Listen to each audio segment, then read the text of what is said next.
power wire to positive. Hindi pa siya nakakabit. Ayan. Pagagapangin natin yan papunta doon sa may firewall grommet. Yan. So meron dalawang nipple dyan. Gamitin nyo yung isa, i-cut nyo para lumabas yung, para makapasok yung ating power wire.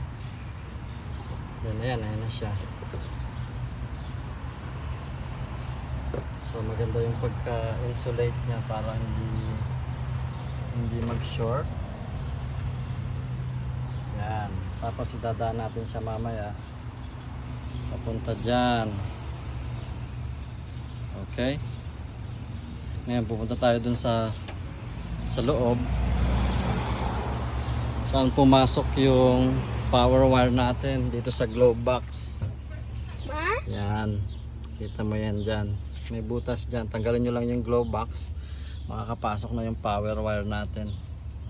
Gamitan nyo ng, yan yung ginamit ko, hanger cable. Tapos i-tape nyo siya yung mahigpit.